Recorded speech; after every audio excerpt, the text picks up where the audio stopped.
नमस्कार साथियों, आज की वीडियो में हम बात करने वाले मैथ की स्ट्रेटेजी पर। यह वीडियो आपके लिए काफ़ी बेहतरीन साबित होगी क्योंकि हम आज की वीडियो में मैथ को किस प्रकार से आपको कवर करना चाहिए, किस प्रकार से आपको टाइम मैनेजमेंट करना चाहिए। क्योंकि मैथ को हर कोई कवर कर लेता है बट टाइम मैनेजमेंट टाइम पर पेपर नहीं हो पाता है। क्योंकि मैथ को आप सिंपली तरीके से निकालते हैं, धीरे धीरे निकालते हैं, तो इस वजह से जो भी आपका डाउट है मैथ के बारे में, मैथ की स्ट्रेटेजी के बारे में, तो साथियों सब कवर होने वाला है। आपसे न बताइए ना कि वीडियो का एंड तक जरूर देखना और चैनल पर नहीं तो सब्सक्राइब कर लेना। तो साथियों चलते करते वीडियो को स्टार्ट। हेलो गाइज, मेरा नाम है योगेश प्रजापति और आपका हमारे study channel railway study with Yogesh में स्वागत है। साथियों आपको पता है कि आज की वीडियो हमारी कंप्लीट मैथ स्ट्रेटेजी पर होने वाली है कि हमें मैथ को किस प्रकार से पढ़ना चाहिए और किस प्रकार से हमें स्कोर करना चाहिए और किस प्रकार से मैथ में टाइम मैनेजमेंट करना चाहिए, क्योंकि तीनों चीज़ें काफ़ी बेहतरीन चीज़ हैं। तो साथियों पहले हम ये देख लेते हैं कि मैथ को पढ़ना किस तरीके से, पढ़ना किस प्रकार से चाहिए। तो साथियों पहले आप मैथ के कोई भी आपके जितने भी टॉपिक हैं, पहले आप एक पेज में उनको अच्छे तरीके से लिख लीजिए।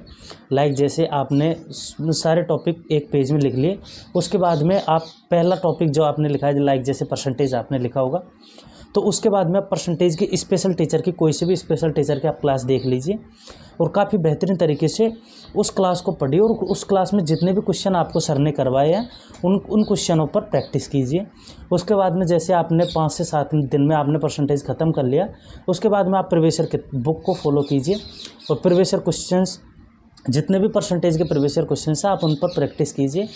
ऑब्वियसली बात है आपसे क्वेश्चन बनने लग जाएंगे और कम से कम 50 से 60% क्वेश्चन आपसे बनने लग जाएंगे और 30-40% क्वेश्चन है जो थोड़े हाई लेवल के होते हैं, थोड़े घुमा के क्वेश्चन आते हैं, तो उन्हें बनने में स्टार्टिंग में आपको तकलीफ होगी, बट आप जैसे प्रैक्टिस करते रहेंगे तो वो क्वेश्चन भी ऑब्वियसली बात है आपसे बनने लग जाएंगे और काफ़ी बेहतरीन तरीके से बनने लग जाएंगे।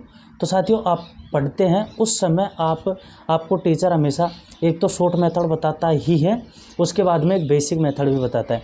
तो आपको बेसिक मेथड के साथ साथ शॉर्ट मेथड को भी सीखना चाहिए, क्योंकि आप अगर शॉर्ट मेथड को सीखते हैं, बेसिक मेथड अगर आप नहीं सीखते तो इससे ये फ़र्क पड़ता है कि शॉर्ट मेथड में हमेशा कुछ ना कुछ ट्रिक छुपी रहती है।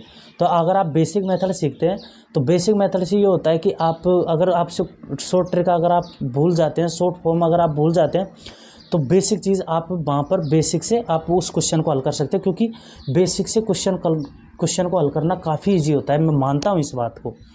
तो इस प्रकार से आपको पढ़ना है और इस प्रकार से अपने चैप्टर को क्लियर करना है। उसके बाद में हम चलते हैं सेकंड टॉपिक पर कि हमें जो मैथ में स्पीड है वो किस प्रकार से बनानी है। तो साथियों मैथ में स्पीड, एक तो आप शॉर्ट तरीक़ों को याद रखेंगे, बार बार प्रैक्टिस करेंगे, इससे आपकी स्पीड बनती है।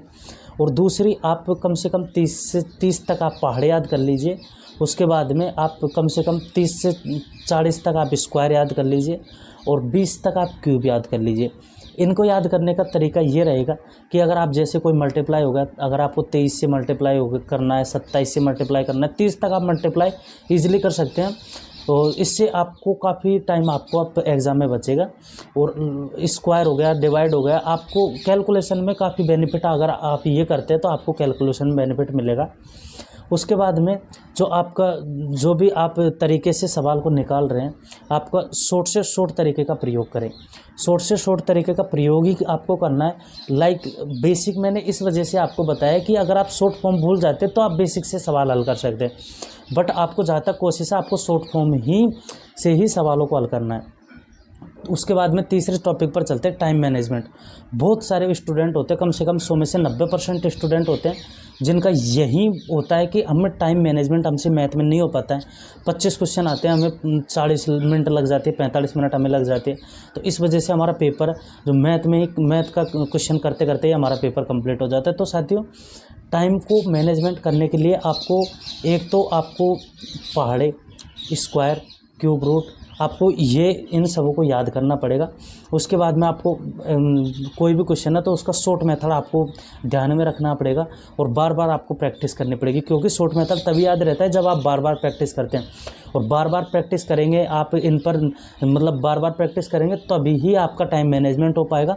और जितना भी आप मॉक दे सकते हैं मैथ के आप मॉक ज़्यादा से ज़्यादा मैथ के मॉक दीजिए, क्योंकि जितना भी आपका टाइम खर्च होता है वो मैथ में ही होता है। तो इस वजह से आप मैथ के ज़्यादा से ज़्यादा मॉक दीजिए, मैथ के और रीजनिंग के, क्योंकि टाइम जितना भी स्टूडेंट टाइम लगाते हैं तो इसी में मैथ और रीजनिंग लाइक जैसे 50 क्वेश्चन आ रहे हैं तो बहुत सारे स्टूडेंट हैं जो कम से कम इसमें 70 से 80 मिनट लगा देते हैं, फिर 10 मिनट में उनके पास जीके अदरवाइज़ कोई और सब्जेक्ट है तो वो बचते। तो इस वजह से आपको मैथ पे काफ़ी इस तरीके से प्रैक्टिस करनी है, आपको टेबल याद करनी है, उसके बाद में आपको बार बार प्रैक्टिस करनी है और शॉर्ट तरीके का प्रयोग करना है। जितना भी आप से हो सके इतना ही आपको शॉर्ट तरीके का प्रयोग करना है।